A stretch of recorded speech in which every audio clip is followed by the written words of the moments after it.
He never smiled until the cleaner calmed his crying son. What happened next melted millions. Warm welcome to Beyond Color Stories. I'm your storyteller, James, and I truly hope you're doing well wherever your heart is resting today. Before we begin, tell me, where are you listening from? Drop it in the comments. I'd love to know where in the world your beautiful soul is tuning in from. This story you're about to hear is not just words. It's a journey, a heartbeat, a reminder of how love finds us, even in the darkest corners. So I kindly ask you, don't skip a single second. Please watch it till the very end. I promise it will touch your soul in ways you didn't expect. I send a quiet prayer your way right now, for healing, for peace, for love that wraps around you like a safe embrace, and for stories that remind you of your worth. And if this story moves you even a little, please subscribe to Beyond Color Stories, because every click helps us keep telling the kind of deep, emotional love stories your heart deserves. Now, let's take a deep breath together and dive into this story. It's waiting for you. Mara stepped out of the small car sent by the agency, her soft brown skin glowing gently beneath the overcast morning sky. She looked up at the massive iron gates of the Maxwell estate, an intimidating fortress of wealth and silence tucked deep within the hills of the city. The mansion stood like a sleeping beast behind them, regal and distant, with ivy crawling up its white marble walls, as if time had tried to soften the edges of its coldness. Mara was used to cleaning houses that echoed with luxury, but something about this one made her pause. As the gates opened with a slow creak, her heart beat a little faster, not from fear, but from something unexplainable in the air. She clutched the handle of her cleaning bag tighter, her fingers brushing over the worn leather straps that carried her world. Simple things, just gloves, cloths, and a small picture of her late grandmother tucked safely inside. With each step toward the mansion's grand doors, her senses sharpened. She could feel the loneliness pressed into every stone, every window shuttered against the world. When she entered, the silence was deafening. The grand hallway was pristine, yet sterile, like no one had lived there in years. Only a cold routine kept it clean. Her soft shoes made no sound against the marble floors as she walked forward, trying to find the cleaning instructions that were usually left near the entrance. There were none today. The stillness wrapped around her like a thick fog, but then, just as she turned toward the hallway, a faint sound pierced through the silence. It was distant at first, barely more than a muffled hiccup, but then it grew clearer, raw, heartbreaking. A baby's cry.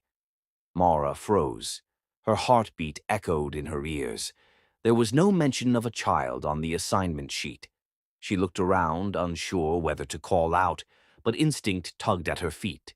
Her legs moved before her mind caught up, carrying her up the grand staircase that split in two directions halfway up. The cries became louder, urgent, yet helpless, as though they were calling for someone specific, someone who hadn't come in a very long time.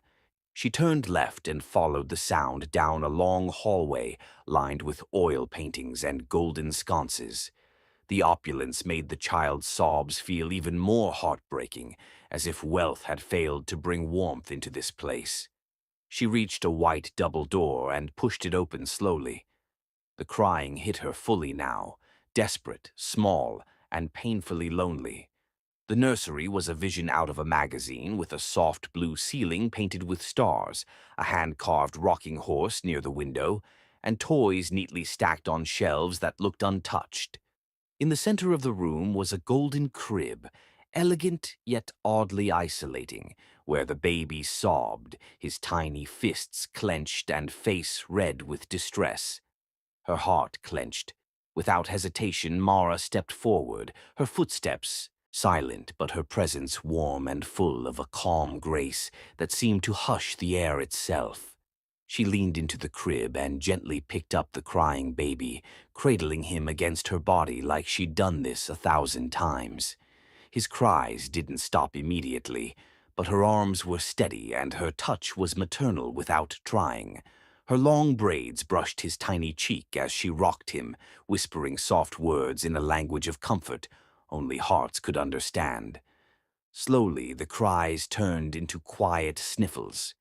His breathing evened out. The way she swayed, the way her body communicated safety. It was a gift. She didn't try to rush the moment. She didn't look around to see if anyone was watching. To her, it didn't matter who the baby belonged to. What mattered was that he had needed someone, and she had been there. Unbeknownst to Maura, just behind a tinted glass panel built into the hallway's opposite wall, someone was watching her every movement.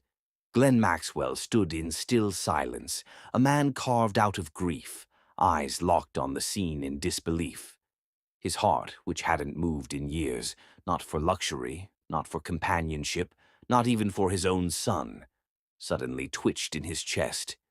The baby had never calmed for anyone, not the nannies, not the doctors, not even Glenn himself. He had hired the best, paid the highest salaries. But no one had managed what this stranger, this cleaner, had done in mere seconds. His son's head now rested peacefully against her shoulder, tiny fingers curling into the fabric of her plain shirt, as though he had found a missing part of himself. Glenn's jaw tightened, but not in anger. It was something deeper, confusion, awe, a flicker of something he had buried long ago. He studied her. Her smooth, radiant skin glowed in the soft nursery light, her eyes full of care, unbothered by the luxury around her, focused only on the child, her presence so utterly out of place in the mansion, and yet the only thing that made it feel like a home. For a long time, he didn't breathe. His heart thundered louder than the baby's cries had. There was something hauntingly familiar in the way she kissed the baby's forehead, like a mother might, or someone who simply understood how to love without expecting anything in return. The kiss wasn't forced. It wasn't dramatic. It was just real. Maura didn't know he was watching. She walked gently to the rocking chair in the corner and sat, holding the baby in her arms like a sacred treasure, her eyes softening with every breath the child took. "You're okay now," she whispered, the words curling into the air like a balm, like a promise the baby hadn't known he needed. He had stopped crying completely, his body relaxed in a way that told her he had been crying for days, if not longer. Glenn remained still. His mind reeled. This woman had entered his world like sunlight through a crack in a sealed window. He had kept people out for years, since the accident, since the loss, since the grief that turned his heart into an island no one could reach. But now, standing on the other side of the glass, something inside him fractured. The cleaner. What was her name? He didn't even know. Yet she had walked into his house, into his pain, and done what he thought impossible. He left the hallway quietly, his footsteps echoing down the grand staircase, heart still pounding, mind still wrapped around the image of her holding his son. He didn't know what this meant. He didn't know why he was reacting this way. All he knew was this. Something had changed. Something had begun, and it was too powerful to ignore. Upstairs, Maura stayed in the rocking chair until the baby fell asleep in her arms, his tiny breaths brushing against her neck. She looked around at the room, sensing the beauty but also the sorrow beneath its perfect design. She had always believed energy lived in places, and this place held too much of the past. Still, in her arms was a heartbeat that needed hope. She smiled gently and whispered, "You're not alone, little one." Not anymore. And though she didn't know it, her words didn't just reach the child. They rippled down into the heart of the cold man who had forgotten how to feel. And that was how it all began. The morning after she first entered the nursery, Maura returned to the mansion with the same quiet determination she carried in all her work. She wasn't expecting anything different, just another long day of cleaning polished floors and dusting untouched corners of a house that echoed of money but lacked joy. But something was different now, something unspoken, something invisible but real. As she stepped through the towering oak doors, there was a sensation on her skin, like the air itself was watching her, pulsing slightly, charged with awareness. She brushed the feeling off at first, telling herself it was nothing, just her imagination getting carried away. She was here to work, not to feel. Yet deep in her spirit, she could sense that she was not as alone in that mansion as she appeared to be. Each room she entered welcomed her footsteps like it had been holding its breath, waiting for her return. The walls still stood silent, but not in the same empty way. It was as if her presence the day before had left fingerprints of warmth on the surfaces, traces of life that refused to fade away. Her first stop was the nursery. She didn't need to be told. She just felt drawn to it, as though the cries of the baby from the day before had sewn an invisible thread between her and the child. He wasn't crying this time. Instead, he was lying in his crib, awake and staring at the ceiling, as though he too had been waiting.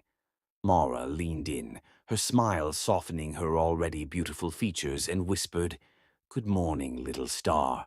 She picked him up, and he nestled against her as though no time had passed at all. Meanwhile, far above her, unknown to her completely, Glenn Maxwell stood behind a wall of frosted glass, hidden inside a room designed precisely for the purpose of seeing without being seen. He'd had it built during the loneliest years of his life, after the accident, after trust had become a thing too dangerous to give. It had become his silent fortress, his place to observe the world without touching it. But this morning it was no longer just his hideout. It was a window to something that stirred him deeper than anything in years. He watched Mara with the baby, his hands in his pockets, his jaw slightly clenched, not out of anger, but because he didn't know how to understand what he was seeing. His son, once unreachable, curled his tiny hand into her shoulder again, like he remembered her, like she belonged there. The room's camera systems, usually a formality, a part of his obsession with control, now felt like a lifeline. Glenn had spent most of the previous night reviewing the footage from the nursery after Mara had gone. He watched how she'd entered like light into a locked box, how she'd held his son like someone who had nothing to prove but everything to give. He watched not out of suspicion but out of awe, like someone trying to understand a language they'd never heard before. Her grace was quiet, effortless, unforced. She didn't speak much, and when she did, her voice was soft, not timid but careful, like a melody played in a sleeping house. He watched the curve of her smile, the natural sway of her body when she rocked the baby, the small details that had become magnets for his eyes. She had no idea he'd seen it all. Downstairs, Mara moved through the halls with a new rhythm, not faster or slower, but more fluid. Something in her, too, had shifted, though she wasn't sure what. She hummed gently as she worked, cleaning surfaces with deliberate care. Not because anyone was watching, at least she didn't think so, but because it felt right. She wiped each counter like she was restoring something more than just shine. She polished the window frames like she was making space for light to return. And every now and then her eyes would drift to the tall windows, feeling that presence again. That soft pulse of being watched, not cruelly, but curiously. Glenn followed her movements through the monitor in his hidden room, his expression unreadable. His days were normally calculated, scheduled down to the second, yet now hours slipped by unnoticed as he found himself returning again and again to the live feed. He wasn't sure what held him more, the way she worked, the way she moved, or the way the house itself seemed to breathe easier around her. He wasn't used to this. Interest, fascination. Whatever this was that had his fingers tightening slightly whenever she leaned down to pick up something, her braids, falling like silk, her frame steady yet glowing. She wore no makeup, no heels, no designer perfume. Her clothes were modest, clean, comfortable, and fitting her body with the kind of elegance that couldn't be purchased. She didn't try to impress anyone. Her beauty was not in how she dressed, but in how she existed, radiant, grounded, and that was something Glenn didn't know how to classify. It wasn't part of his vocabulary, not anymore. He caught himself whispering her name under his breath, as if testing how it felt on his tongue. "Mora," he murmured, "just once."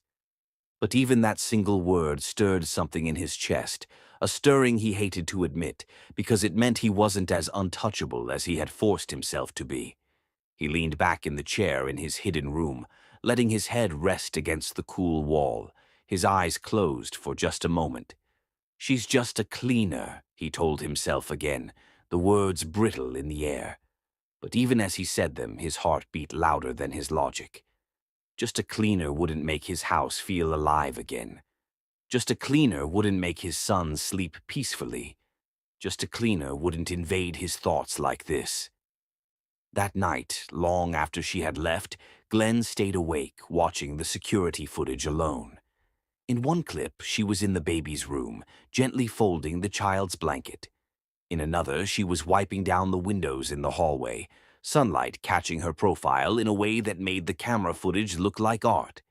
In one, she leaned over the crib again, humming a tune so ancient and beautiful, it stirred something beneath the ice in his veins. He replayed that moment over and over. Her lips moved softly, not smiling, but serene.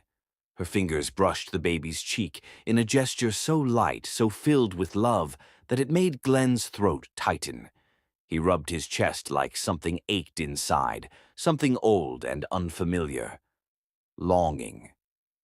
Down in the city, Mara was finishing her simple dinner alone, unaware of how much her presence had changed the air in the Maxwell mansion. She didn't know about the cameras. She didn't know about the man who sat high in that cold palace, watching her not with suspicion, but with something dangerously close to yearning. She only knew that there was something about that house, something broken, something hollow, something that needed warmth. And she couldn't stop thinking about that little baby's eyes, the way they had looked up at her like she had been the first human warmth he truly felt. As Glenn stood alone in the hallway outside his own bedroom that night, he paused beside the nursery, fingers brushing the door frame. He didn't go in. Not yet. But he listened for something, anything. Silence. But not the old kind. This silence wasn't empty. It was filled with something new. He turned away, his chest rising slowly with a breath that felt less heavy than usual. The hallway no longer felt haunted. The mansion no longer echoed with grief alone. Something else was there now. Something alive. And for the first time in years, Glenn Maxwell went to bed, not wondering what he'd lost, but wondering what he might be slowly, quietly beginning to find. The air in the mansion was unusually still the next morning, not cold, not warm, just suspended, like it was holding its breath for something unspoken, something unseen that was about to change everything. Mara, standing quietly in the nursery near the edge of the crib, had no clue that her every step that morning was being watched, not through distant cameras or cold monitors, but by living eyes now closer than ever before. She folded the baby's clothes with careful hands, the fabric soft and smelling faintly of rose detergent and innocence, her fingers smoothing out every wrinkle like she was giving the child's tiny world some order amidst its quiet chaos. Her hum was soft, almost too quiet to hear, but it was there, vibrating gently in the sunlight that spilled across the wooden floor. And then, without warning, she felt something, a presence, sharp and sudden, press into the room like a shadow cutting through warmth. Her body stilled instinctively, and she turned, half expecting a senior maid or a stern butler, maybe someone there to scold her for being too tender with her task. But the figure that stood there made her heart lurch violently in her chest. Glenn Maxwell had stepped into the room, not watched, not spied, not hidden. He was there, fully there, tall and severe in a black tailored suit, his posture upright and unreadable, his presence immediately consuming the space like gravity itself had shifted. Mara's throat tightened, the half-folded onesie in her hand suddenly feeling heavier than anything she'd ever held, and for a heartbeat she couldn't breathe, not because of fear, but because of the unexpected intimacy of the moment. She didn't move. She didn't speak. Her mind raced with possible reasons for his appearance. Had she overstepped a line by holding the baby too much? Had he heard her singing lullabies and found it inappropriate? Was she being fired? The thought pierced her chest like ice, because for reasons she couldn't yet understand, the idea of leaving that house, leaving that baby, leaving this invisible connection, felt unbearable. But then he spoke, and it wasn't what she expected. "Would you consider staying longer as his full-time nanny?" His voice was low, gravelly with the echo of long-silenced emotion, but the words came out with a precision that cut through her confusion like a blade. Her lips parted in disbelief, her eyes locking with his for the first time without the distance of cameras or corridors between them. And what she saw there wasn't cold, it was conflicted, controlled, raw in a way that contradicted his reputation. She blinked, unsure if she had heard him correctly, unsure if he meant it as a command or a question. For a moment, neither of them moved, the silence thick between them, broken only by the soft coo of the baby shifting in the crib behind her. Her hesitation wasn't rooted in doubt about her role.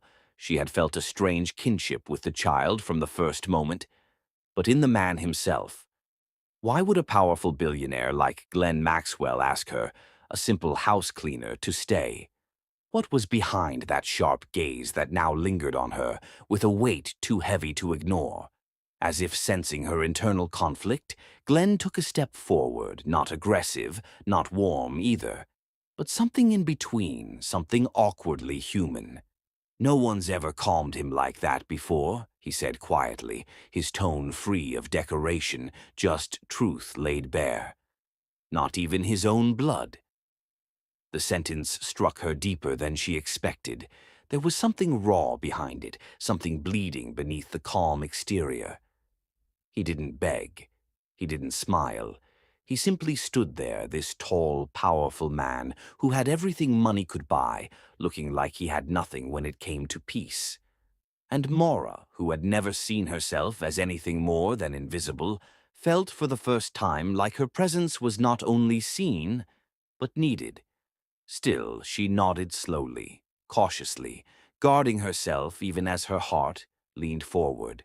"All right," she replied softly, her voice like silk against glass, careful not to sound too eager. "I'll stay, if that's what the child needs." She made sure to frame it that way, for the child, not for him. But the way his gaze lingered an extra moment told her that he'd heard more in her answer than she intended to give. That same evening, she moved into the side quarters of the mansion, a private suite near the nursery that had not been touched in years.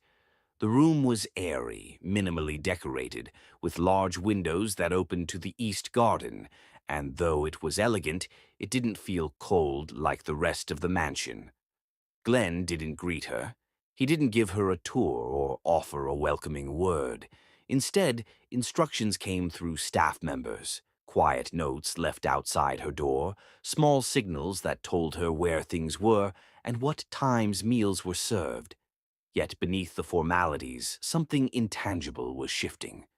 There were moments, brief, charged, impossible to ignore, when their paths crossed.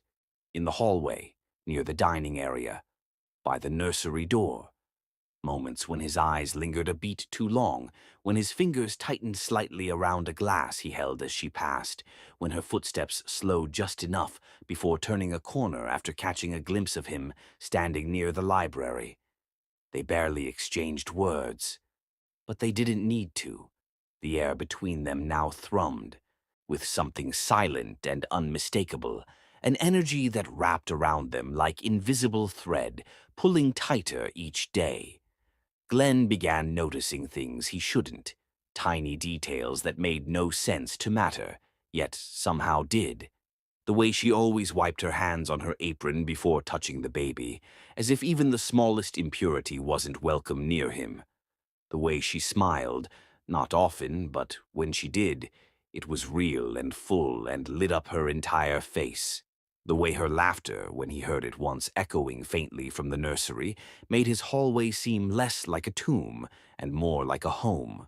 The way her hair, usually tied in a loose braid, shimmered softly in the morning sun like silk dipped in gold.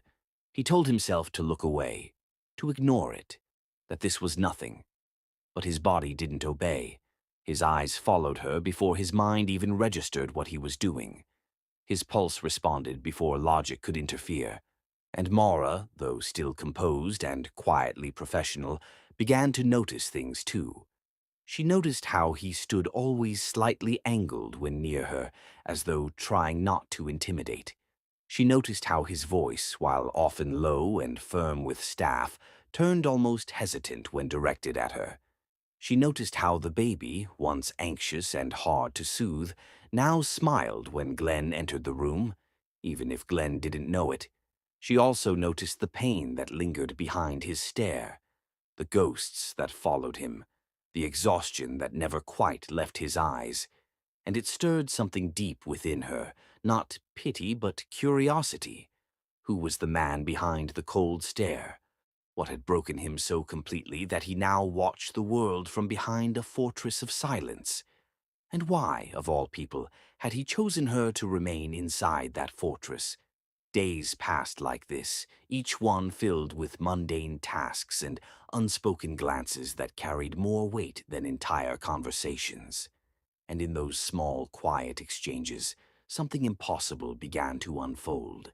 Glenn Maxwell, the man who had shut the world out, began to listen for the sound of her footsteps. Mara, the woman who had expected nothing from this job but a paycheck, began to look forward to seeing the shadow of his figure in the corridor. Neither of them dared admit it. Neither of them even knew what to call it. But the mansion, once ruled by absence and silence, now held something else entirely.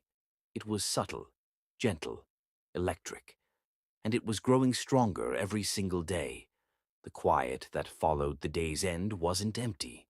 It was full of everything unspoken, a slow hum beneath the walls of the mansion as the evening deepened into night, the kind of silence that doesn't feel hollow but expectant, like it's holding something sacred in its breath. The nursery was cloaked in peace, the baby breathing softly in a steady rhythm, tiny fingers curled into a fist beside his cheek as the faint sound of rainfall began to tap gently against the high windows like a forgotten lullaby returning after years. The storm outside had gathered with a slow patience, not violent, but persistent, a steady sheet of silver falling from the heavens, pressing the world into a kind of hushed reverence.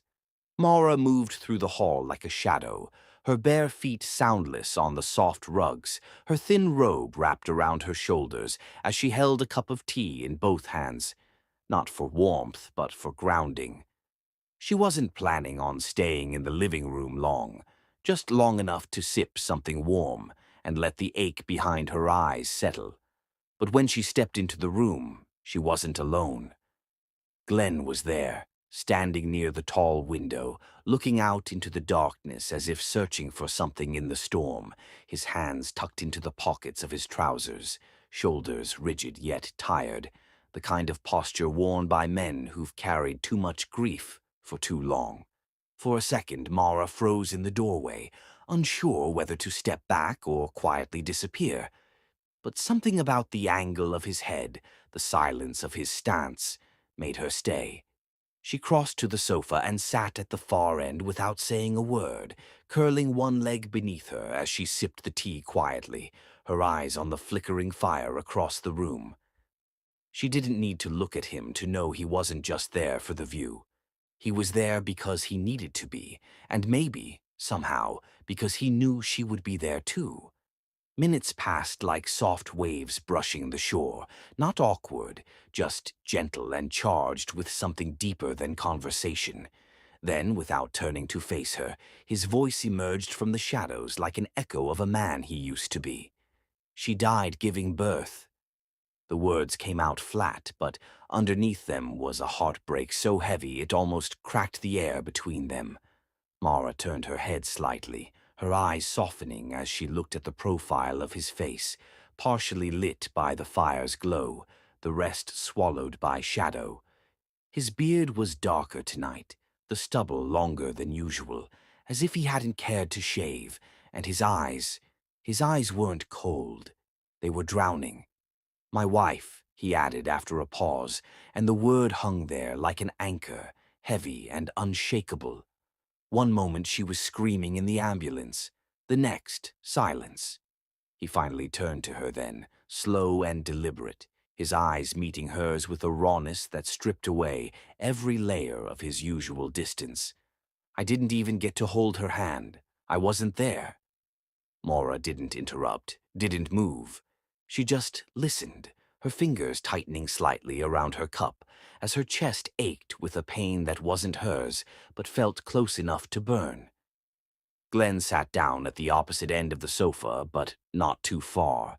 Just enough space to be respectful, enough closeness to not feel alone. "They handed me a baby and told me to be strong," he said, bitterly, shaking his head. "I didn't want to hold him. I couldn't. Every time I looked at him, all I saw was the woman I lost. I hated myself for that."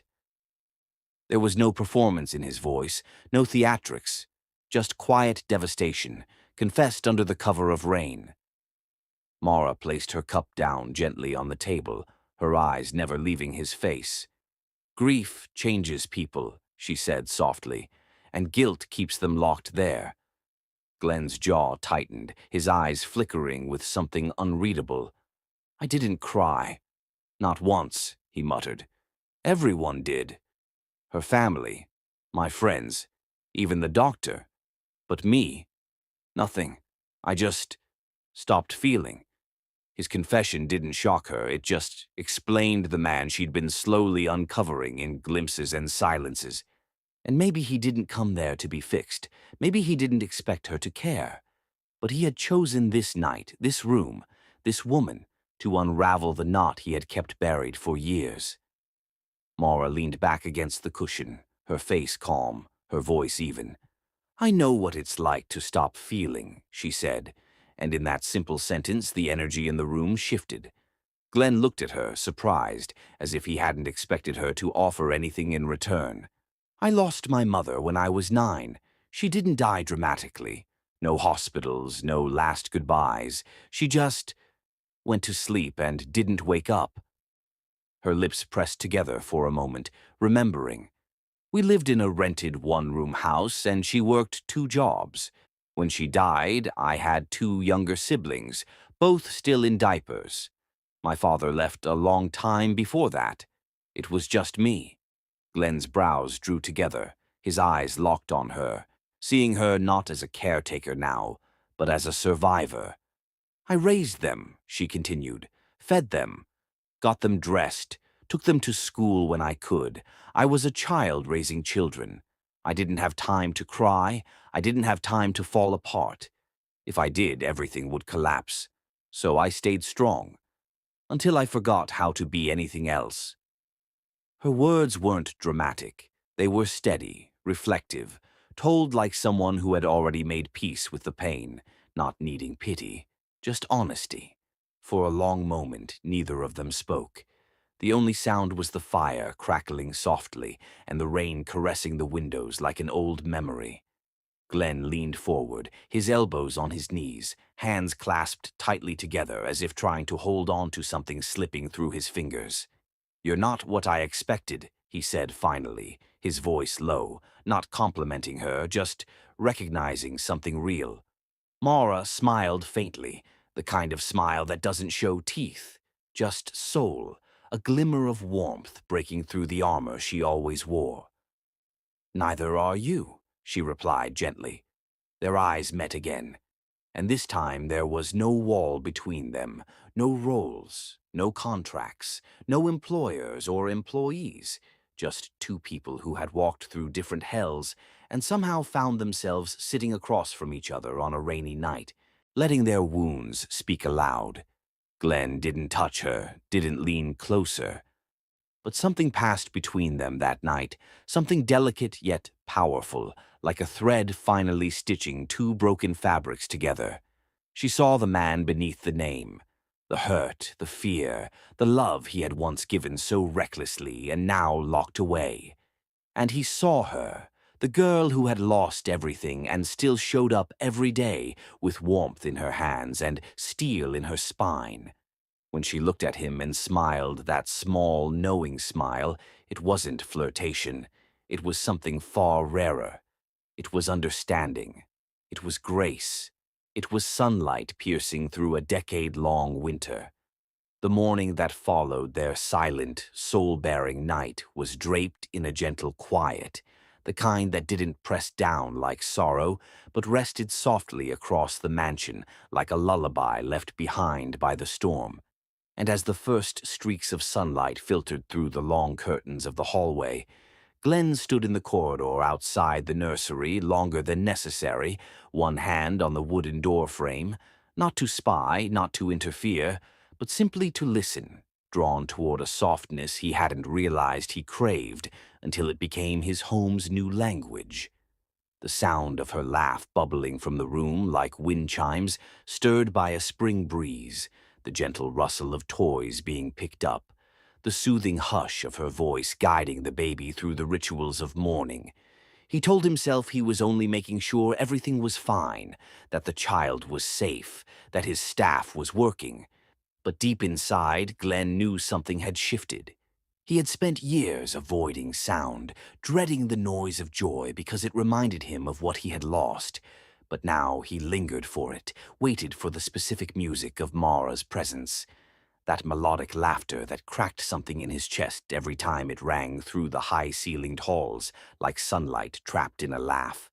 He didn't speak to her much, still choosing silence over words. But now, when she passed him in the corridor with the baby on her hip, and her eyes lowered out of quiet respect, he'd find himself inventing a reason to remain standing, pretending to check his phone or adjust his cufflink just to catch a glimpse of the way her braids caught the light, or how the child reached toward her cheek with absolute trust, or how her lips curved slightly even when she wasn't smiling fully, as if joy lived permanently in the corners of her mouth, ready to emerge at the slightest kindness. One late morning, while she twirled the baby in the garden, spinning slowly beneath the sun with soft giggles erupting from both of them, Glenn stood by the terrace door, his eyes fixed on the scene, unmoving, struck by the sheer quiet beauty of it. Not the kind of beauty he had grown used to at galas and charity balls, the sculpted faces, the polished lies, but a real beauty, raw and alive, glowing beneath. The sunlight on her smooth brown skin, the effortless way she carried joy in her body, in her movements, in the little hop she made to make the baby squeal louder, in the way her head tilted back and her braids danced behind her as she laughed with abandon, barefoot in the grass. He should have looked away. He never lingered like this, never allowed himself the weakness of yearning. But something in his chest moved without his permission, something old and rusted coming back to life like a long-forgotten machine shuddering awake after years of stillness. And then she looked up. She felt it before she saw him, some invisible tug that made her glance toward the house, and their eyes met. She froze for half a heartbeat, startled to find him watching, her breath catching slightly in her throat. But this time he didn't look away. He didn't stiffen or disappear into the shadows of his pride. He simply smiled. A real smile, not tight-lipped, not polite. A slow, hesitant curve of his mouth, soft and warm, with a gentleness that startled her more than anything else he could have done. It wasn't flirtation. It was gratitude, admiration, maybe even awe. And her heart did something she hadn't felt in years. It skipped, not out of fear, out of something frighteningly tender. She turned back to the baby quickly, cheeks warm, but something in her had shifted too, something vulnerable rising to the surface, whispering that this man, this cold, unreadable man, wasn't made entirely of ice after all.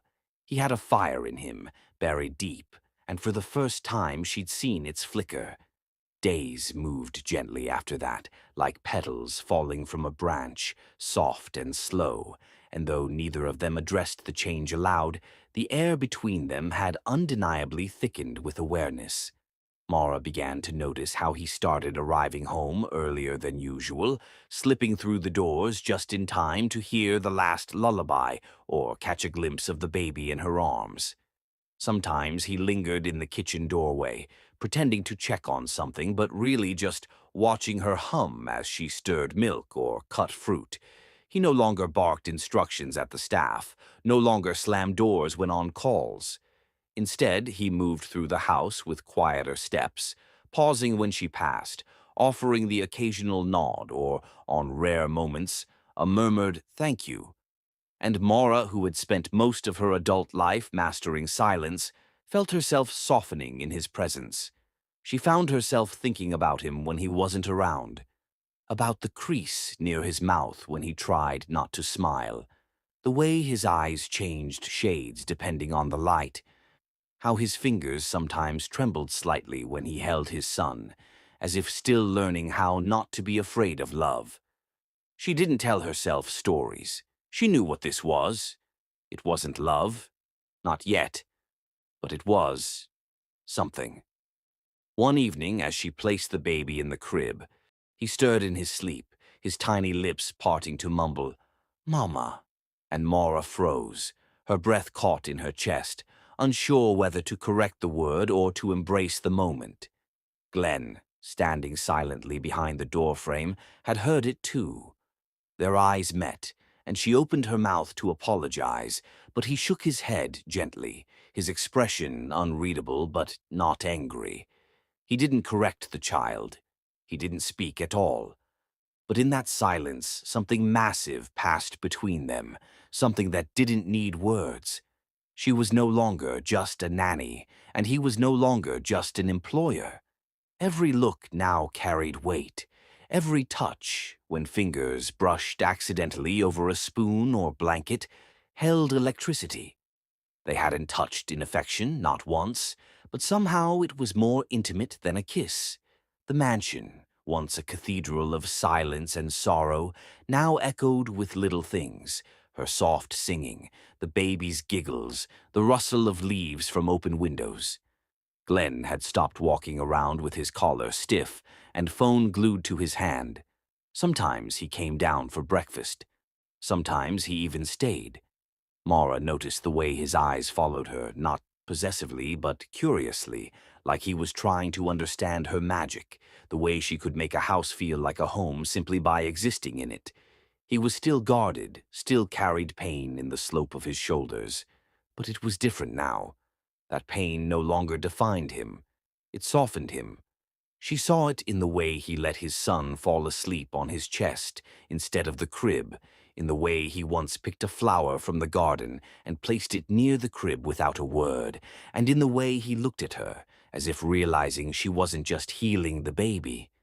She was healing him too.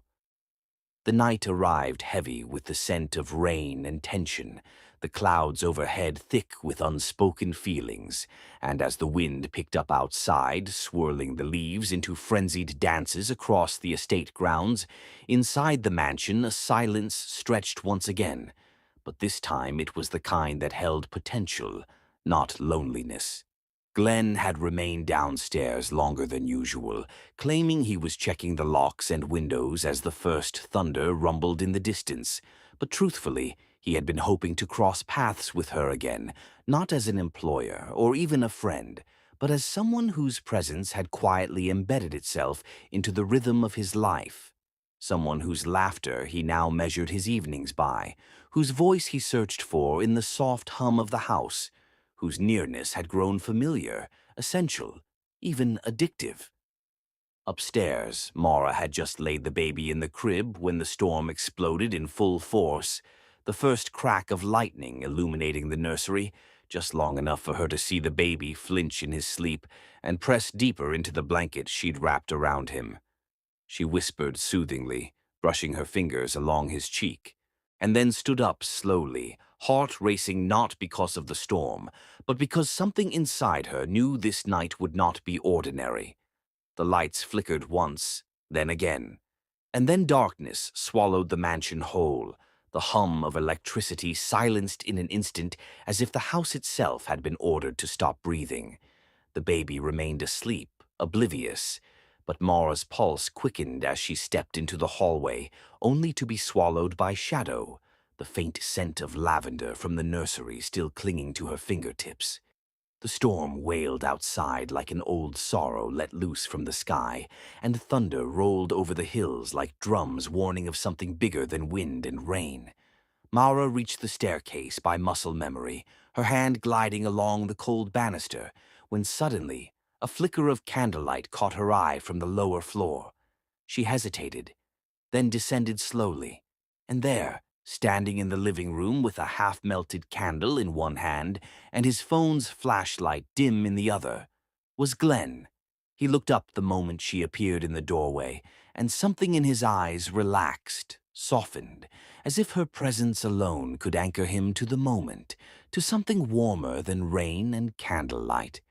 "There's tea in the kitchen," he said quietly, voice rough like gravel beneath silk. "I wasn't sure if you'd want some, but I made enough for two." She didn't answer immediately. She just stepped into the room, her dress clinging to her frame ever so slightly from the humidity, her hair slightly tousled from the sudden shift in air pressure, and as she moved closer to where the candlelight pooled in a soft golden halo, Glenn's breath caught in his throat. He was used to control, used to certainty, but nothing about her, nothing about tonight, was either of those things. Her presence disrupted the air itself. Her silence demanded truth. He motioned to the small tray on the center table, where 2 cups of tea sat, steam curling in ghostly tendrils toward the ceiling. She lowered herself to sit opposite him on the floor, crossing her legs, and for a few seconds, neither of them spoke. The baby monitor buzzed gently nearby, assuring them the child was still sound asleep. Outside, the storm roared louder, but inside that dim room, time stilled, softened, stretched. He passed her the cup with slightly trembling fingers, a detail she noticed but did not comment on, and as her fingers brushed his, a sharp current passed between them. Undeniable, unignorable. She looked down, swallowing gently, and tucked a strand of damp hair behind her ear, unaware of how much restraint it took for Glenn not to reach over and do it for her. "You look calm," he murmured, his eyes never leaving her, his voice lower than usual. She smiled faintly.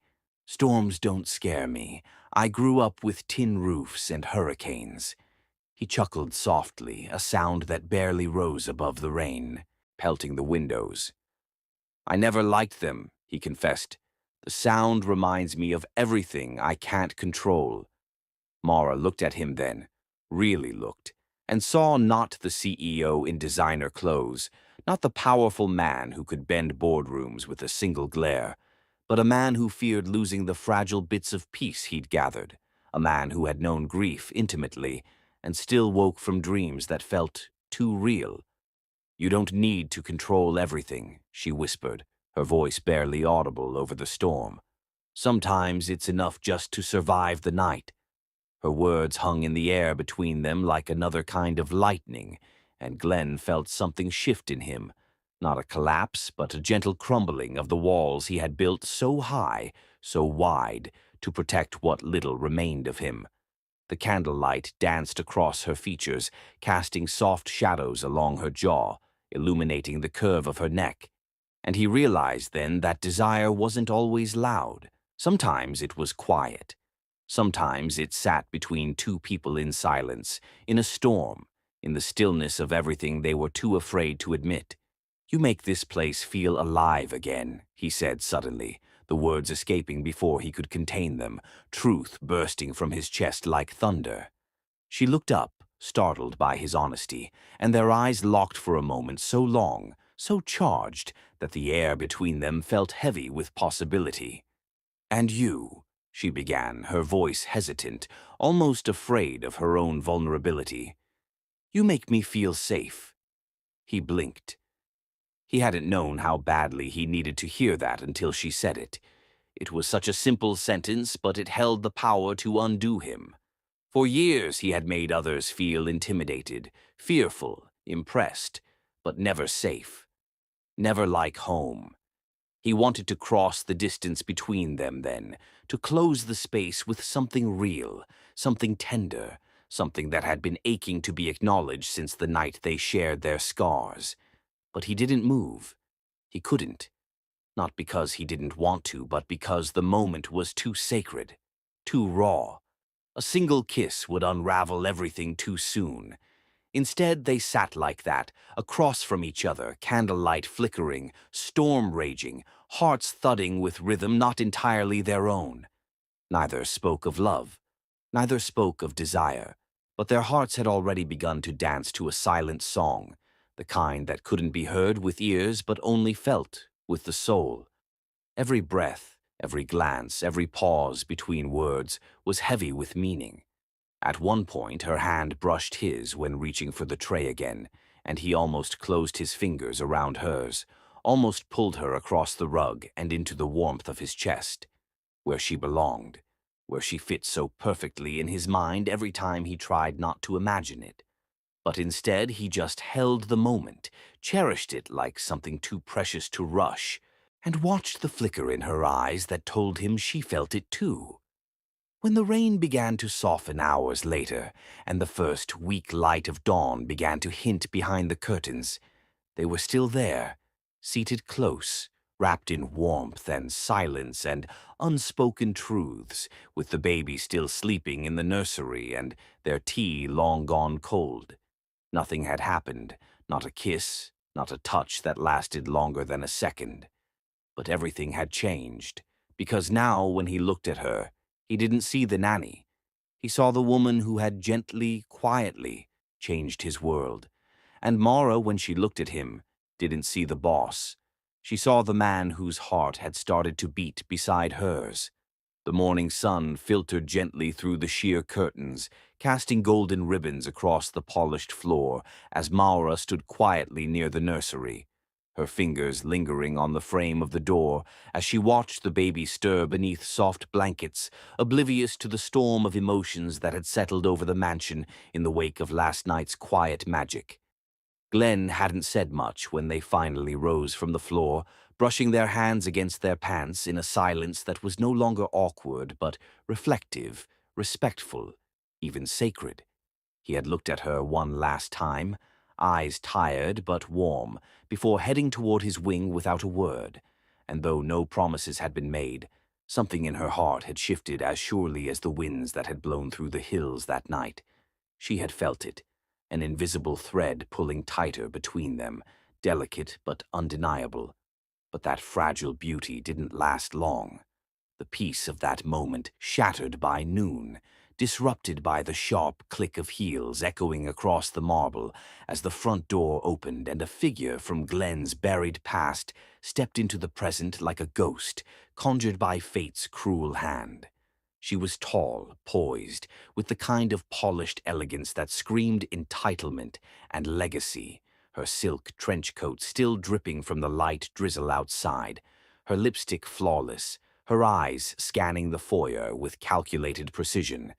"Glenn," she called, her voice slicing through the air like chilled wine, and he appeared from the study doorway, the brief shock on his face quickly masked by a composed expression, but not quick enough to fool Mara, who had just stepped into the hallway holding a folded baby blanket and froze mid-step at the sight of the woman. "Clara," Glenn said, his voice controlled, low, unreadable. She smiled, a smile that didn't reach her eyes, and stepped forward, placing a kiss on his cheek, as if the years between them hadn't existed, as if the betrayal she had inflicted hadn't ripped his heart in two long ago. "I thought it was time," she said, as if that was explanation enough. her gaze drifting past him and landing squarely on Maura. And in that first glance, Clara understood far too much. She saw the way Glenn stood closer to Maura than he did to her, saw the flicker of something unspoken between them, the way Maura instinctively lowered her gaze, not out of guilt but discomfort, a discomfort that Clara fed on like it was a game she'd already decided to win. "I want to see him," Clara said suddenly. "The baby. I helped raise him in the beginning. I deserve to be part of his life." Glenn blinked, then nodded slowly, unsure of what to feel, let alone say. Maura stepped back, not wanting to intrude, not wanting to appear possessive of a child who wasn't hers, by blood but by love. Later, Clara sat in the living room, legs crossed like a queen surveying her kingdom, sipping tea as she watched Maura walk by with the baby monitor, her expression unreadable. "You must be the help," she said, with a pleasant tone laced in poison. Maura paused for only a second, offered a polite smile, and continued on, but her hands trembled once she was out of sight. Days passed, and Clara made herself at home. She stayed in the guest suite without invitation, inserted herself into every breakfast, every decision, every corner of the mansion, manipulating the house slowly with her words and presence, always watching, always calculating. She complimented Maura in front of Glenn, only to criticize her behind his back. She offered to help with chores, then mocked Maura's methods, claiming she'd raised the child with structure and real values. The staff didn't know whom to side with. Some remembered Clara from the past, others sympathized silently with Maura, who bore it all with quiet dignity. But it was Glenn's silence that hurt the most. He hadn't said anything. He hadn't stopped Clara's subtle jabs. He hadn't defended Maura the way she needed him to, not even when it mattered most. One afternoon, in front of 2 staff members and Glenn himself, Clara sauntered into the dining hall while Maura was setting the baby's plate, and with a loud scoff said, "You know, Glenn, maybe it's time we hired a proper nanny instead of letting just the help run this place like it's her little fantasy home. It's embarrassing." The room went silent. Maura froze, her fingers tightening around the edge of the table. Glenn looked up, opened his mouth, then closed it. He said nothing while her heart cracked open right in front of him, while she stood there trying not to let the pain crawl across her face. Clara smirked, satisfied, and turned away as if she hadn't just humiliated someone with a single sentence. Maura set the baby's spoon down gently, wiped her hands with the kitchen cloth, and walked out of the room, her spine straight but her soul trembling. She locked herself in her small quarters that night, the walls that once felt safe now pressing in on her, and let the tears fall freely for the first time in weeks. Not because Clara had called her the help, she had heard worse in her life, but because Glenn hadn't said a single word, not one. After everything they had shared, after the silent promises exchanged in glances and the warmth of that storm-lit night, he had chosen silence over her, and silence, she realized then, was the cruelest betrayal of all. She curled into the corner of her bed, pressing her face into the pillow, trying not to wake the baby sleeping peacefully in the crib beside her, and let the grief unravel her silently. In the room above, Glenn paced alone, the guilt suffocating. He had watched it unfold, felt every cruel word that Clara had flung, but something in him, some old fear of confrontation or guilt or confusion, had rooted him to the floor. He hated himself for it, hated how his past always found a way to poison the present. He knew he had hurt Maura, knew that his silence had cost him something precious, something that words alone might never fix. And yet, he hadn't gone to her. Not yet. Not because he didn't want to, but because he didn't know how to. Because when it came to Clara, he had never learned how to fight. And when it came to Maura, he feared that his hesitation had already lost her. The silence that followed the storm wasn't the kind that soothed. It was the kind that burned, the kind that clung to the walls like a ghost refusing to leave. And Glenn sat in his study long after sunrise, staring at the untouched cup of coffee beside him, hands locked together in front of his lips, eyes empty, haunted by everything he hadn't said the day before, everything he should have done but didn't, everything he saw in Mara's eyes before she turned and left the room, eyes that had once glimmered with cautious hope, now hollowed out by disbelief. He didn't hear her when she quietly stepped into the nursery at dawn, didn't see the way she folded the baby's blanket one last time, or how her hands trembled slightly as she gently ran her fingers through the little boy's soft curls, whispering something too quiet to hear, a silent goodbye soaked in pain. She pressed her lips to the baby's forehead and held him against her chest a moment longer than usual, swallowing the tears that threatened to spill, because she didn't want her sorrow to be the last memory he'd have of her. She wanted him to feel warmth, love, something real, not the bitterness she was choking down as she zipped her worn travel bag, the same one she had arrived with months ago, now heavier with unspoken memories and unreturned affection. She didn't leave a note. She didn't tell the staff. She simply walked out the back gate with nothing but her dignity and the echo of a home that had never truly welcomed her. The wind rustled the trees gently as she stepped past the familiar garden, where she had once laughed, once danced with the baby in her arms under the morning sun. And she didn't look back, because looking back would make her fall apart, and she didn't have the luxury of falling apart anymore. It was only hours later, when the baby's cries pierced the quiet air like a siren of sorrow, that Glenn rose from his desk, instinct pulling him toward the sound. He found the baby in the nursery, standing up in the crib, cheeks wet with tears, sobbing uncontrollably as he called out the name that had become his lifeline. "Mama! Mama!" over and over until his tiny voice cracked. Glenn froze. A deep, raw chill ran down his spine as he looked around the room and noticed the subtle absences, the missing toys from the corner shelf, the folded baby sling that was no longer on the hook, the faint scent of Mara's perfume that lingered in the air like the ghost of a dream. Panic seized him as he rushed down the hallway, calling out her name, flinging open doors that stood still and empty, the rooms echoing back his fear with cold indifference. The staff exchanged silent glances, unsure of what to say, no one brave enough to admit that she was gone, truly gone. It hit him all at once, like an avalanche of regret crashing down his chest. She had walked away. She had chosen to leave, not out of bitterness, but out of heartbreak. And he had driven her to it with nothing more than silence.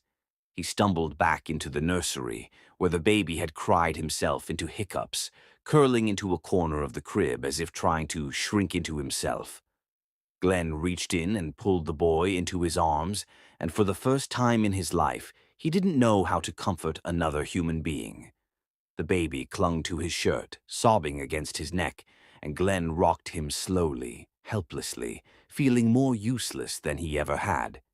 "She's gone," he whispered hoarsely, more to himself than to the child. "I let her go." The mansion, once slowly blooming with life, fell back into its cold slumber.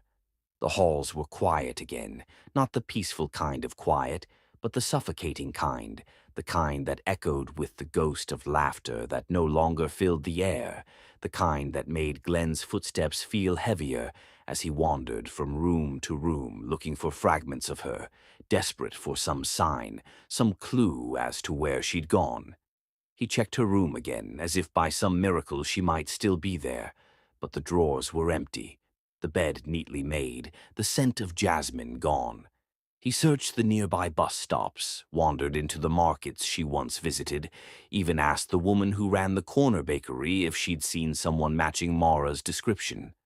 But no one had. It was like she had vanished into the wind, taking all warmth with her. Days passed, and each one dragged slower than the last. The baby refused to eat properly, pushing away the spoon, crying into Glenn's chest, falling asleep on the floor near the door as if waiting for her to walk back in.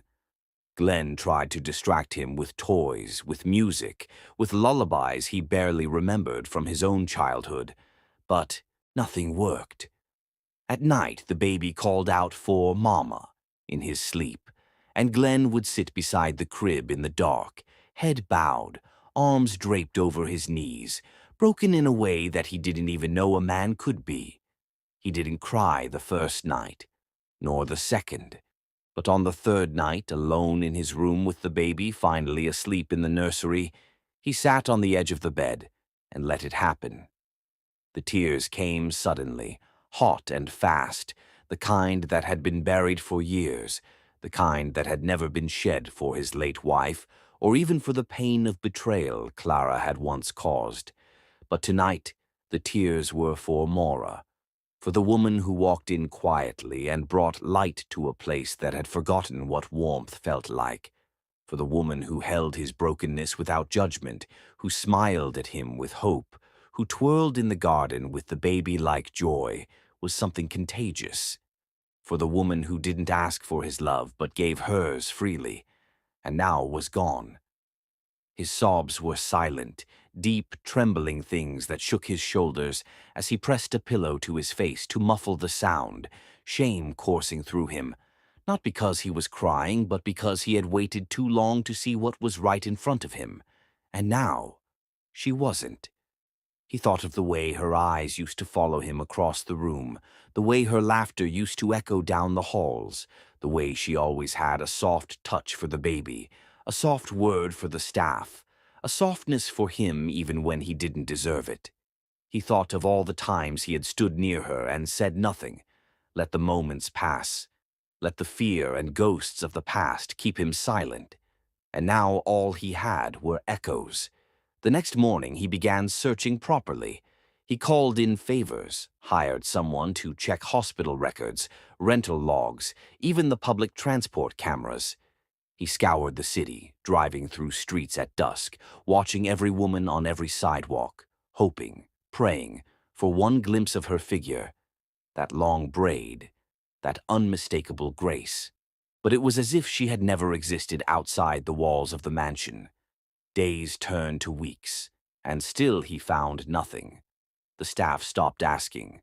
Clara had already left again, her reappearance having served no purpose but to fracture what little love had bloomed.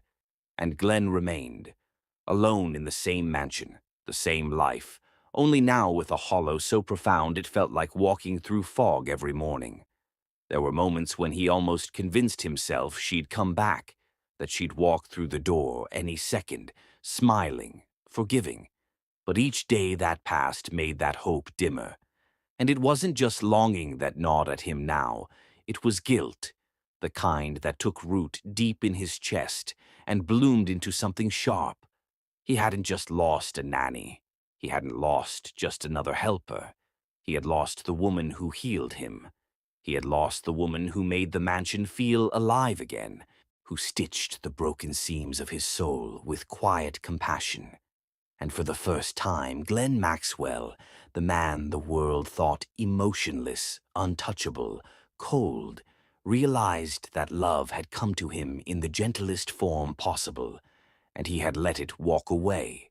The days turned colder, not in temperature, but in soul, and even though the sun still rose, it did so behind clouds that refused to part, as if the sky itself mourned what had been lost, and Glenn moved through his routine like a shadow of himself, waking each morning to a room that felt too large, walking hallways that echoed too loudly, eating meals that tasted like nothing, while the baby, quieter now, almost eerily so, carried a sadness in his little eyes that words couldn't describe, making Glenn's guilt run deeper with every heartbeat, because even though he had searched every corner, knocked on every door, traced every memory back to where she might have gone, there had been no sign of Maura, and the truth began to crush him.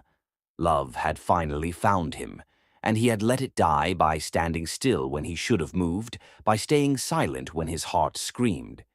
He knew he couldn't continue like this, couldn't let each day bleed into the next with nothing but regret to mark their passing, And so when his foundation hosted the annual Winter Charity Gala, a high-profile event covered by every news outlet, attended by city elites, celebrities, philanthropists, and the public alike, he showed up not in a designer tuxedo with a rehearsed smile, but in a dark, tailored suit that clung to him like armor, his face drawn, eyes scanning the crowd with desperation he could barely mask because he hadn't come to impress anyone.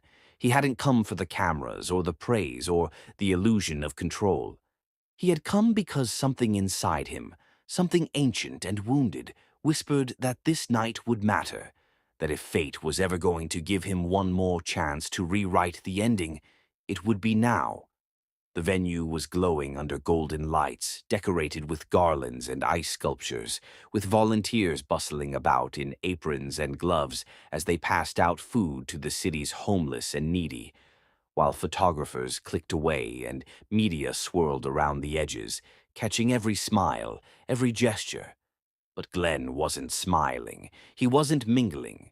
He was walking past the glitter and charity like a man possessed, eyes scanning every face, ignoring handshakes, brushing off greetings, until something, no, someone, caught his gaze near the far edge of the open hall, a small, quiet figure in a simple cardigan and jeans, her hair braided neatly down her back, her face turned slightly as she helped an elderly man to his seat, with a warmth so familiar it struck him like lightning, and his breath caught in his throat, because there she was, Maura, alive, here, close enough to touch, and for a second the world blurred and everything else disappeared. The music, the noise, the clinking of champagne glasses, the murmurs of wealth, and all he could see was her, not as the help, not as the outsider, but as the only woman who had ever made his life feel like home. He didn't think, didn't plan. He moved, fast, without hesitation, pushing past the crowd as murmurs began to rise, cameras following his sudden movement, his stride urgent and raw, his jaw clenched as his chest rose and fell, with emotion he no longer cared to hide. And when he finally reached her, she looked up, slowly as if her soul had sensed him before her eyes did, and time stopped.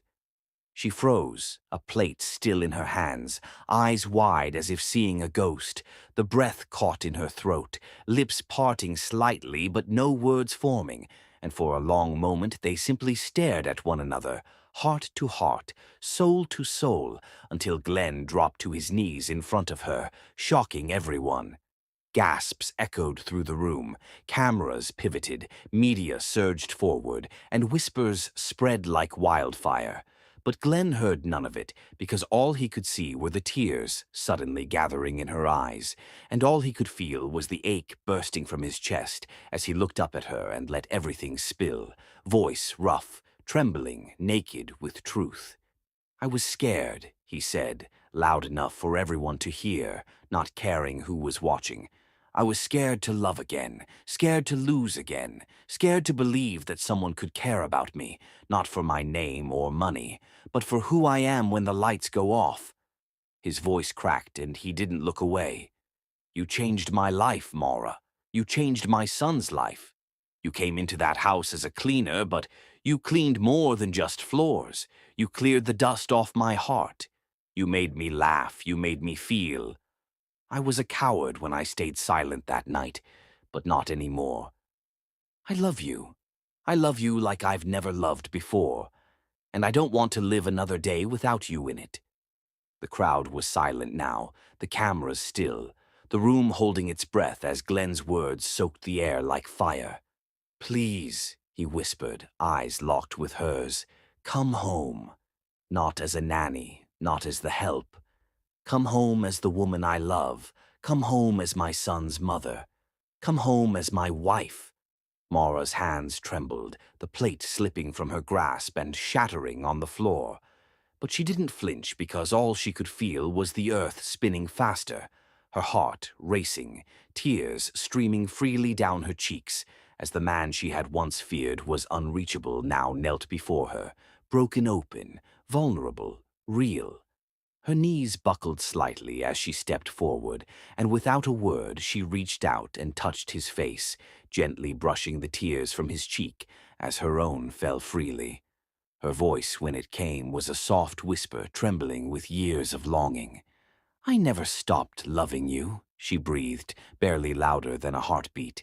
But it was enough. Enough to ignite the air, enough to send a collective gasp through the room, enough for Glenn to surge to his feet and pull her into his arms as the crowd around them faded, their lips meeting in a kiss so full of aching tenderness that the cameras forgot to click, the crowd forgot to breathe, and for a single moment in time, it was just them, two souls colliding in a way no silence could ever undo. That kiss wasn't polite or staged or tentative. It was the culmination of months of longing, of unsaid words, of quiet heartbreaks and wild hopes. And when it ended, Glenn pressed his forehead to hers and whispered, "You're everything I ever needed and didn't know how to ask for." Around them, the world restarted slowly, applause rising from every corner, tears glistening in the eyes of strangers, staff smiling through their own emotion as flashbulbs lit up the moment for history. But Glenn and Maura stood in the center of it all, wrapped in a bubble of love that no headline could capture. He didn't care what society thought. He didn't care that she had once been just a cleaner. To him, she was the queen of his heart, the woman who taught him to feel again, to hope again, to live again. She wasn't beneath him. She was beyond him, and now she was his. As he took her hand and led her through the crowd, whispers turned to cheers, and though the media would spin it in 1,000 ways, Glenn didn't care. His heart had finally spoken, and it had said her name. As Glenn and Maura stepped out of that charity event with fingers interlocked and hearts newly bound, the city lights may have glittered around them, but nothing compared to the warmth blooming between their intertwined souls. And when they returned to the mansion later that evening, there was no speech, no formality, no grand declaration, just a long, quiet walk through the garden, with the moon watching above, his hand never once letting go of hers, as if afraid she'd slip away again. But Maura didn't need words to know she had finally found a place, not just under his roof, but within his heart. And when they entered the house, everything looked the same, the marbled floors, the sparkling chandelier, the winding staircase. But somehow everything had changed, because this time she wasn't walking in as a servant with her head slightly lowered and her steps hesitant. She was returning as the woman he had chosen, as the one he wanted beside him, as the mother of his son in every way that mattered.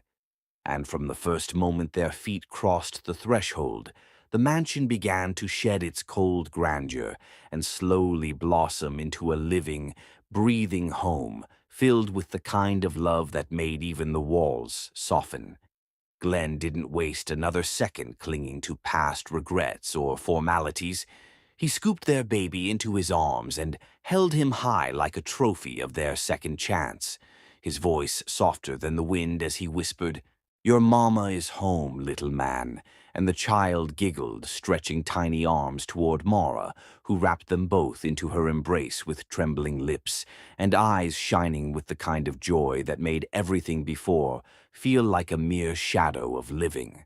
That night there were no extravagant gestures, no gala dinners, just the three of them on the living room floor, surrounded by blankets, stuffed animals, and a few spilled toys.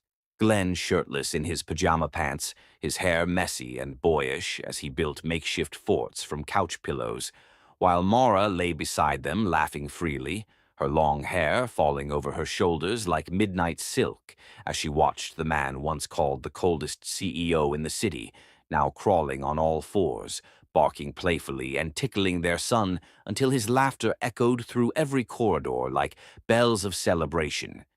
And when their son finally dozed off mid-laughter in Maura's lap, Glenn reached out, his hand finding hers across the little body they now raised together, and with his voice low, reverent, he whispered, I never want another day without you beside me. And in his eyes she saw no hesitation, no fear, only devotion so intense it made her breath hitch.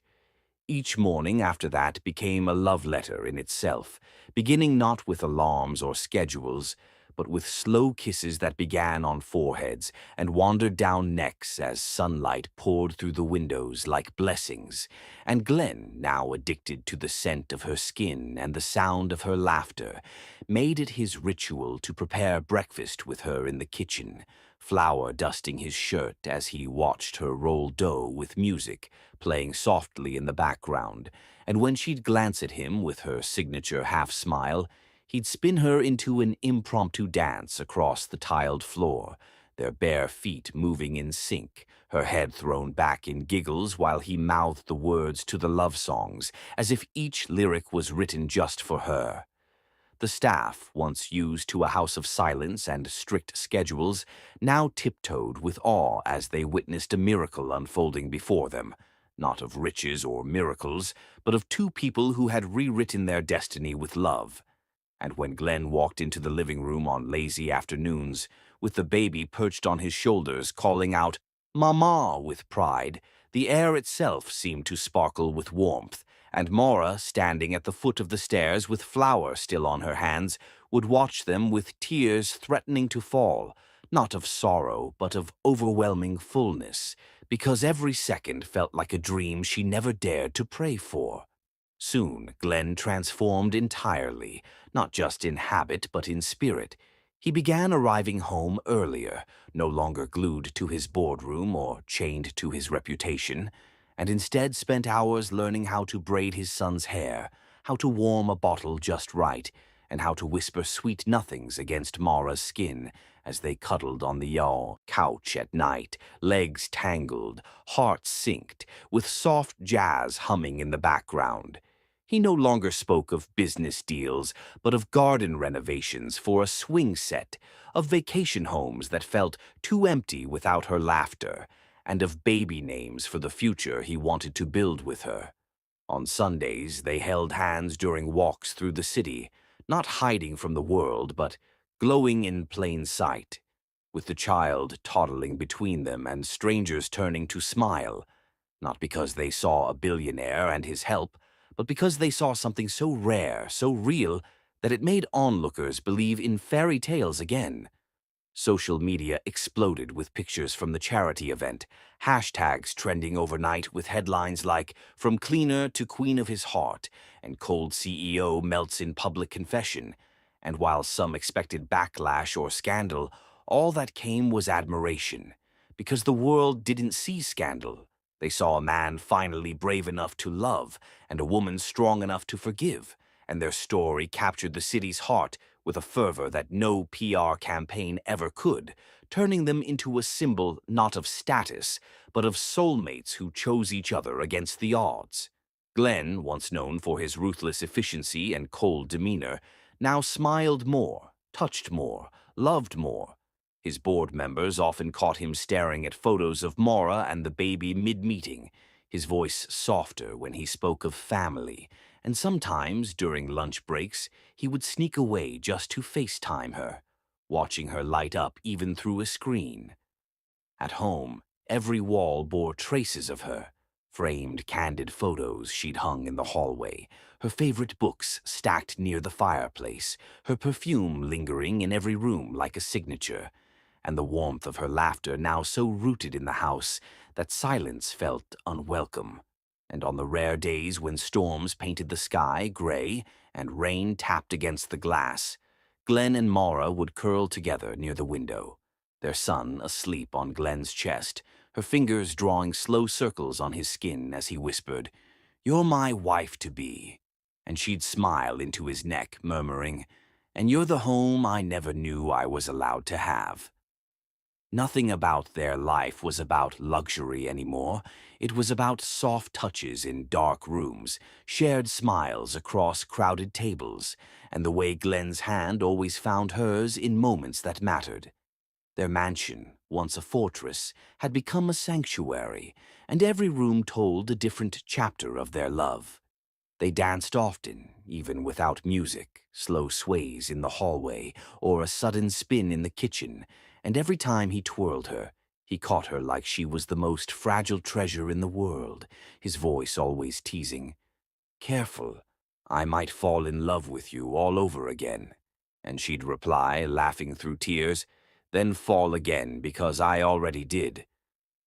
The garden had never seen such a dawn where the sky blushed in harmony with hearts ready to declare their eternity, and Glenn stood at the altar not as a businessman or a billionaire, but as a man completely transformed by love, his tailored navy suit perfectly hugging his tall frame. But it was the tremble in his fingers and the vulnerable gleam in his eyes that made him look more regal than any crown could, because today wasn't just a ceremony.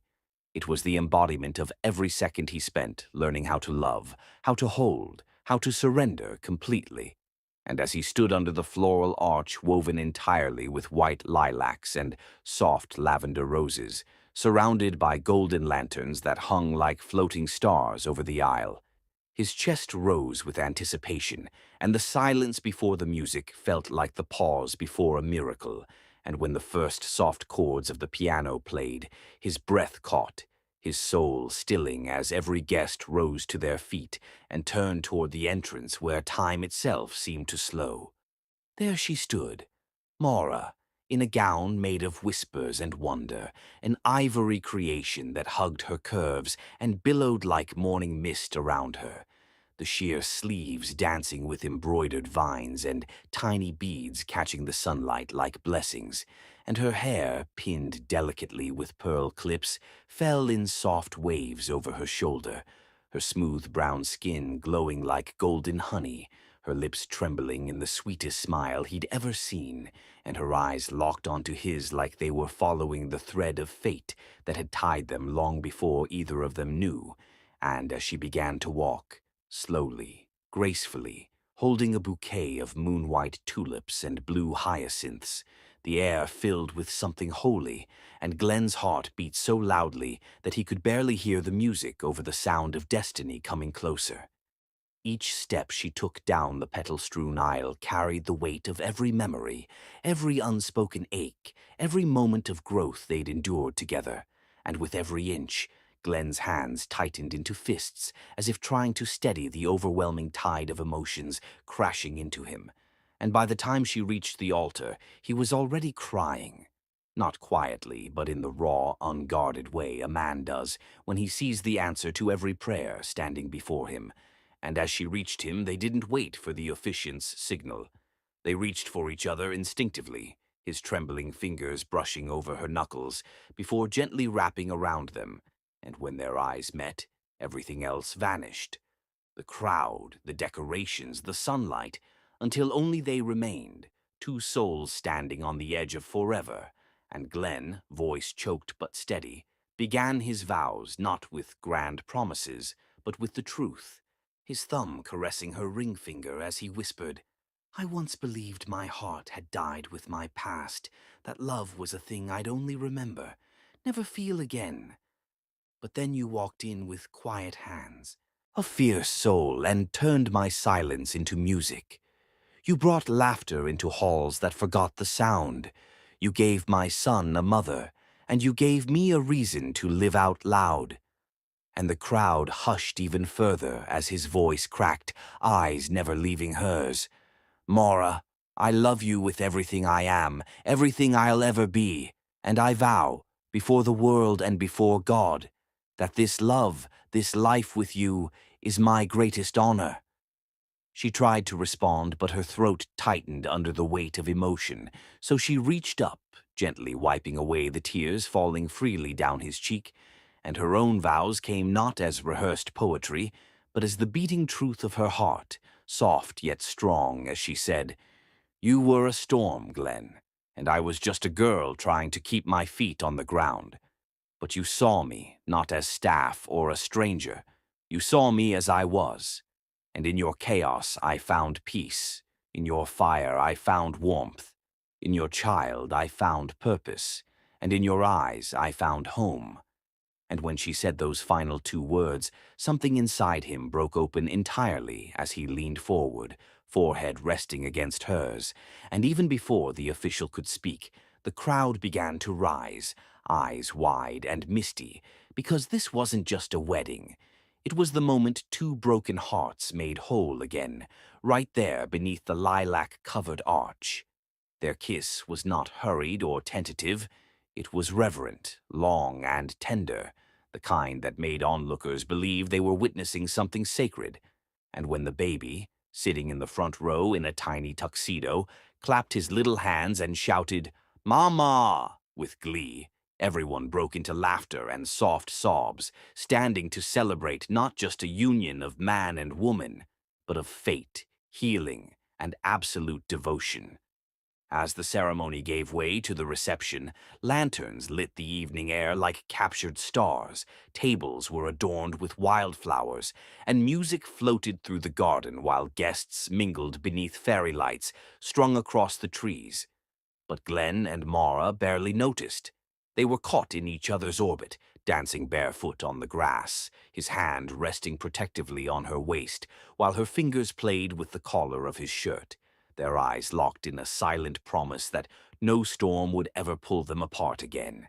And when she laughed, that full, radiant sound that once echoed in corridors of stone, now it sang beneath the open sky, and Glenn kissed her shoulder, her cheek, her lips, as if trying to memorize every inch of the moment.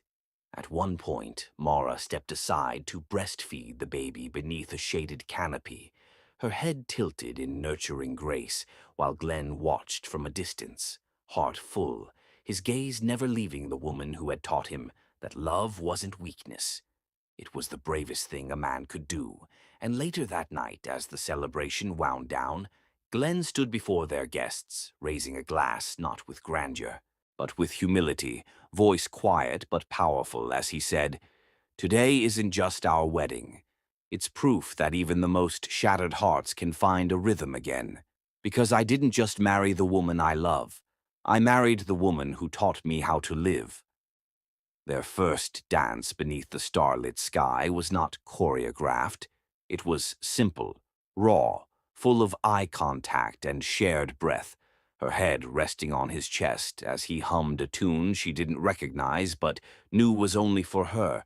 And when they pulled away, he pressed a kiss to her forehead and whispered, "You'll always be my beginning and my never-ending." And she closed her eyes, letting herself fully fall into that vow. That night, back at the mansion, the staff welcomed them not with protocols, but with heartfelt applause, some crying softly as they stood by with flower petals, and Glenn, ignoring all formalities, lifted Mara into his arms and carried her across the threshold like a man carrying the world, kissing her nose as she buried her face in his neck. And when they laid their baby to sleep and finally entered their room, no longer just a bedroom but a sanctuary, they didn't rush to undress or speak. They simply held each other for long, quiet minutes, breathing in what they had become. Glenn stroked her cheek and said, "I never thought I'd be the man who cried at the altar." And Mara smiled, replying, "You were always that man. You just needed someone to cry for." And then they made love slowly, sweetly, with the reverence of those who had lost before, and knew the value of finding again. And the night wrapped around them like silk as their bodies moved in harmony, their whispers mingling with soft sighs and long kisses, until they fell asleep wrapped in sheets and soul, his arm around her waist and her head on his heart. And in the years that followed, their story traveled far beyond tabloids and city gossip. It became a symbol, a legend whispered in cafes, written about in love columns, and admired in boardrooms, not because it was dramatic or scandalous, but because it was real. A story of redemption, second chances, of a woman who entered a mansion with a mop and walked out wearing a ring, of a child who found a family, and of a man who discovered that wealth means nothing without someone to share it with. Glenn and Mara built more than a life. They built a legacy of love so enduring that even strangers felt warmed by its glow, and on their anniversary each year, they returned to that same garden, now lush with even more blooms, dancing slowly to no music, their baby now running through the grass with giggles that filled the world, and Glenn would always whisper the same thing against her ear. "You weren't just my bride, Mara. You are and will always be my forever."